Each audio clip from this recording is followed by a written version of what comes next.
Hello friends, welcome to our module 2 part 2.3 of geometric design. We will study super elevation, extra widening and transition length. These are the main topics covered in this slide.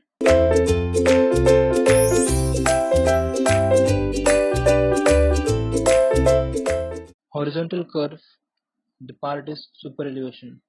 So what is the need of super elevation or what is super elevation?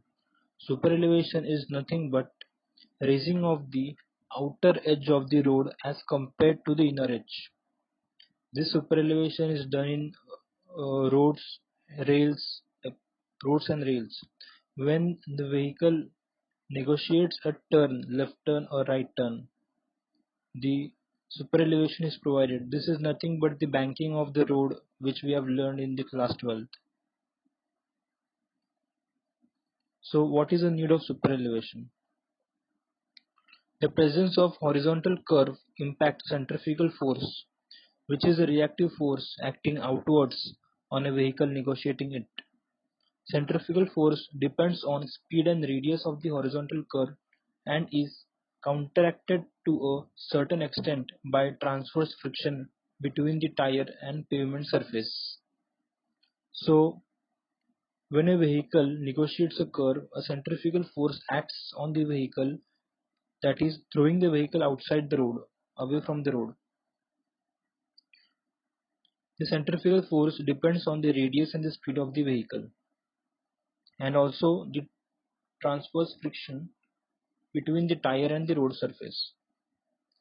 On the curved road, this force tends to cause the vehicle to overturn or to side outside from the center of the curvature.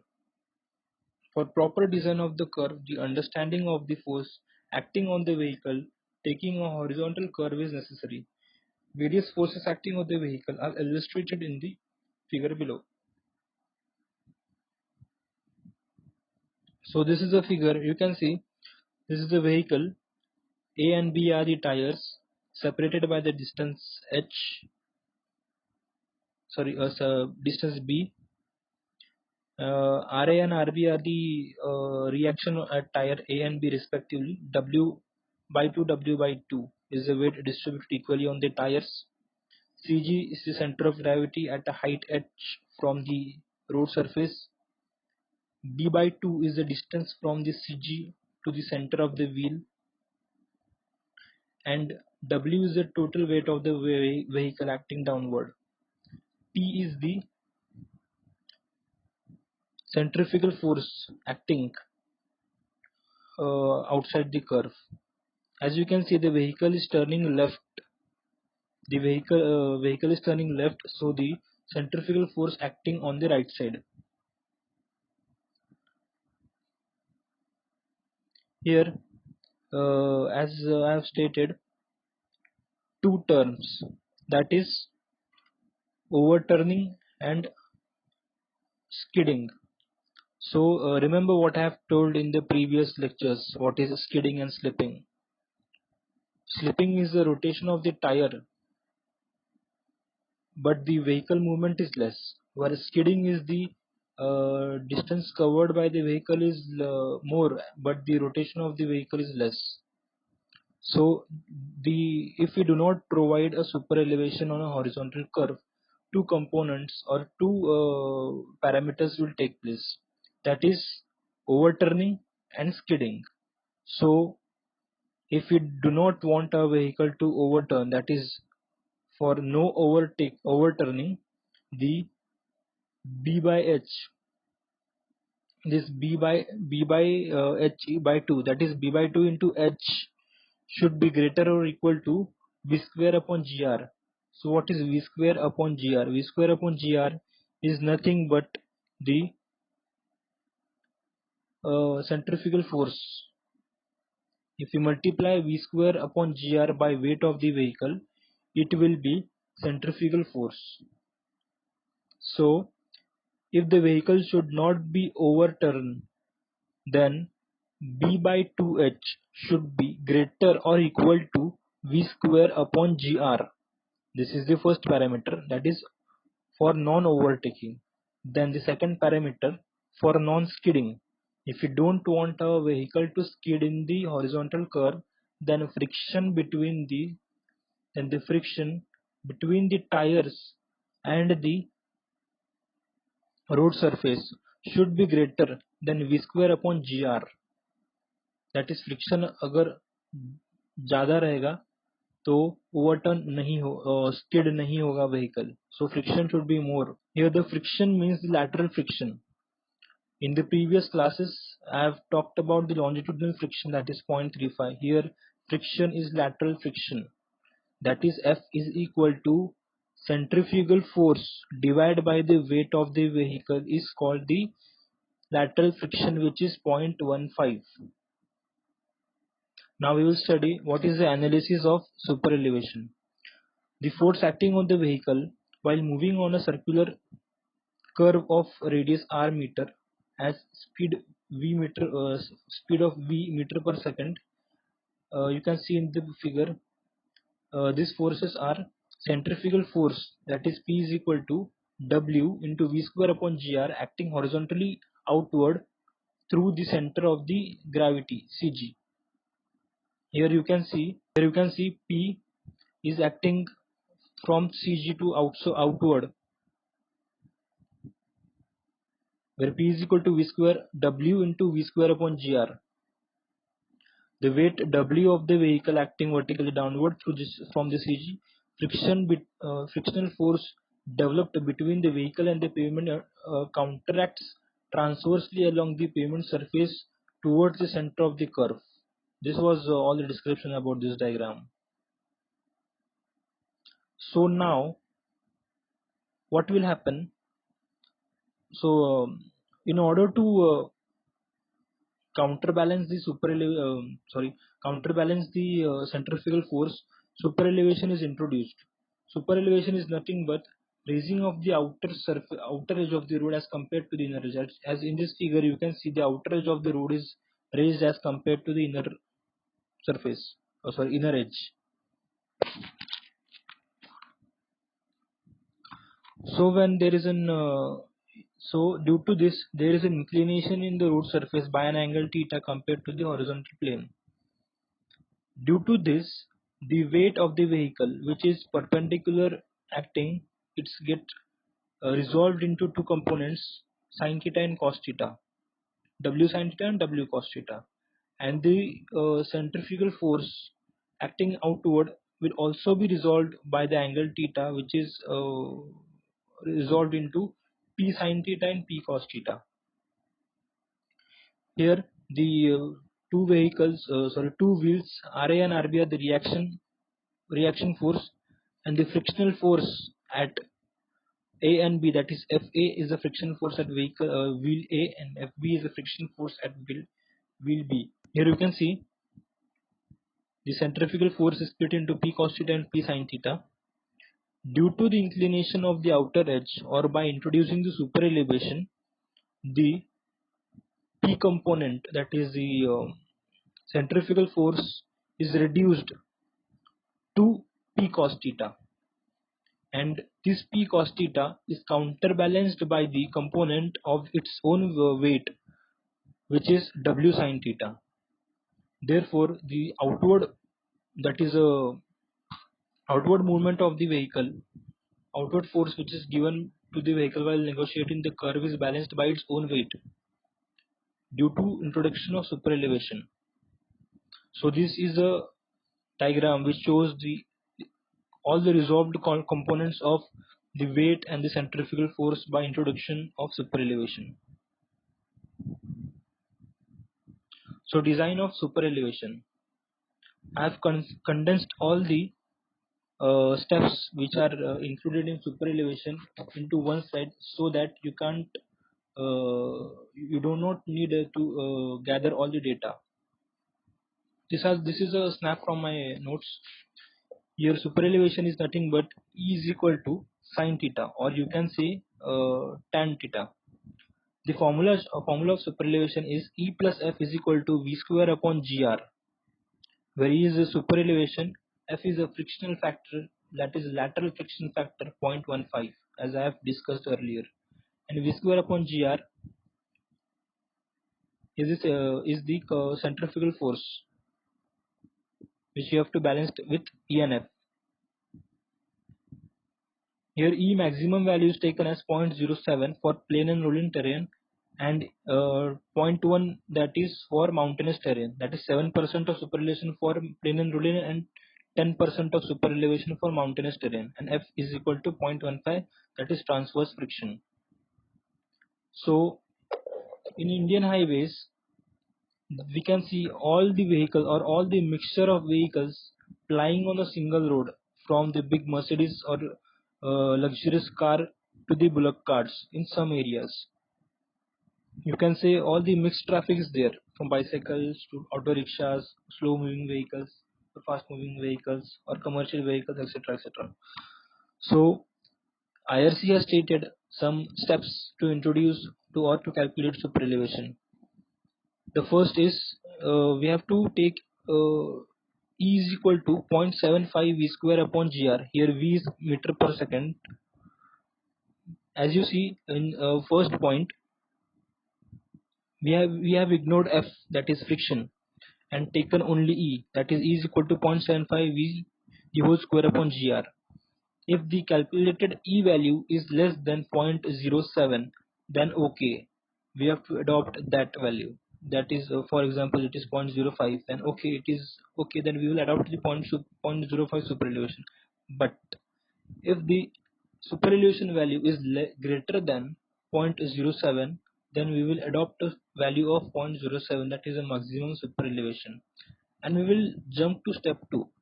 In step 2, we have taken E value as 0.07, that is a maximum value, plus F is equal to V square upon GR. And by knowing the velocity of the vehicle and the radius of the horizontal curve, G is the specific acceleration due to gravity, we calculate value of F. And if the F value is less than 0.15, then it is okay. If F is greater than 0.15, then we will jump to step 3, and step 3 is E plus F, that is 0.07 maximum value of E and 0.15 maximum value of F is equal to V square upon GR. From here we have to calculate the speed, that is the reduced speed. In the point 1 and point 2, the speed mentioned is given, but as the speed is too high that we can't provide super elevation greater than 0.07 and we can't provide friction greater than 0.15, so the only option left is we have to reduce the speed. So by equating the maximum value of E and F to V square upon GR, we can't reduce the horizontal curve as the road is fixed. So the only option left is we have to reduce the we can't reduce the radius of the horizontal curve as it is fixed. So the only option left is to reduce speed of the vehicle. So by this third point, we reverse calculate the speed value. And when asked equilibrium, then we don't take friction, and E is equal to V square upon GR. Here we do not use 0.75, we directly use V square upon GR. So I hope that you have understand these steps. These steps are mentioned in IRC 38. Please revise this as it is little bit confusing. That is step 1, step 2, step 3, but it is not difficult. It is easy. So we will study attainment of super elevation with transition length. Here you can see at position A, B, C and D. At position A, there is a normal camber, that is 2.5% slope of the camber. And at position B, the super elevation is about to attain, means only the left edge is up to level ground, that is from position A to B. Position A is of normal camber, position B is of level crown, position C is of reverse crown, and position D is of full super elevation developed. So transition curve or transition length is to be provided from position B to position D. Here the super elevation attains a value from 0 to whichever the maximum value has been calculated. So in this diagram you can see the center line of the pavement and the outer edge of the pavement and the inner edge of the pavement. As the vehicle negotiates a turn or as there is a horizontal curve in the road, the camber slope, these are the bottom, the indicated is of camber, that is A is of normal camber, and then B is of level crown, C is of reverse, and D is of full super elevated camber. This diagram is not given in any of the textbooks, so this is for extra information, and we have to and due to this concepts have been cleared. That is, when the super elevation attains the maximum, then the inner edge and outer edge is separated, and the same diagram, that is from A to B, B to C, and C to D, is repeated on the right side also, that is D to C, C to B, and B to A, and it will return to the normal camber.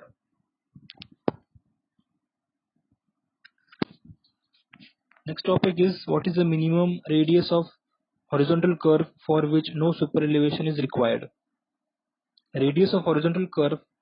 The radius of the horizontal curve is an important design aspect of the geometric design. The maximum comfortable speed of a horizontal curve depends on the curve. Although it is possible to design the curve with the maximum super elevation and the coefficient of friction, it is not desirable because realignment would be required if the design speed is increased in future. Therefore, a ruling minimum radius, that is R ruling, can be derived by assuming the maximum super elevation and coefficient of friction, as I have discussed earlier, and by substituting maximum value of E and F, we can calculate the ruling design speed, ruling radius, which should be provided for the horizontal curve. This formula is nothing but V square upon GR. Only the R is to be calculated here. Therefore, the formula looks like V square upon G into E plus F. Ideally, the radius of the curve should be higher than the R ruling. IRC code gives the value of ruling minimum and absolute minimum value of radius of horizontal curve based on the ruling design speed and the minimum design speed. Here R ruling is to be calculated is equal to V minimum, that is the minimum speed, V square, upon G into E plus mu. Mu is the friction. That is, R is a minimum radius which we can adopt for the horizontal curve for a minimum velocity. Requirement of minimum radius of horizontal curve. Radius of a curve to be adopted should always be greater than the ruling minimum. In most adverse cases, also the radius should not be less than the absolute minimum. This is a table adopted or taken from IRC 38 horizontal curves. The plain terrain and rolling terrain is mentioned, and these are the classifications of the road. As we have seen the various classifications for speed, similar classification is for radius. This you can see from the table. I will not discuss this as this is just uh, for information. So here this is steep terrain. I will take a numerical, and which this is most probably asked, or it has given importance in the exams. Numerical and super elevation. A highway is provided with a horizontal curve of radius 300 meter in a certainly in a certain locality, calculate super elevation required to maintain a design speed of 90 kmph. Calculate the maximum allowable speed if super elevation is limited to 0.07 and safe limit of transverse friction F is equal to 0.15. Note that for mixed traffic, super elevation should fully counteract the centrifugal force for 75% design speed. Now the solution is, we have taken the speed of 0.75, that is 75% of the speed, design speed, which should be considered for the transverse coefficient of friction. Here E is equal to V square upon GR. 0.27 it is equal to conversion factor from kilometer per hour to meter per second. 0.75 is 75% speed. V square upon GR, we have substituted the value, and the value comes of E is greater than 0.07, that is 0.1195. So a value of 0.07 is provided or adopted. Then we will calculate F. F is equal to 0.278 into 0.75 into 90 the whole square upon GR minus the super elevation value, that is the maximum super elevation value. By calculation, we have derived the super friction value is 0.142, that is less than 0.15. Therefore, maximum limit of super elevation is 0.07 provided, and maximum allowable speed. Now we will calculate the maximum allowable speed. We have calculated E value, we have calculated F value. Now we will calculate the speed. The formula is E plus F is equal to V square upon 127 R. Here the velocity is not been multiplied by 0.75, that is 75%. We will calculate the speed of Vmax, that is how much maximum speed is required or is to be provided for super elevation 0.07 and friction 0.142. So by Vmax is equal to square root of 127 into E plus F, we will get a maximum speed of 91.6 meter per second. So this is the end of super elevation topic. Thank you for watching video.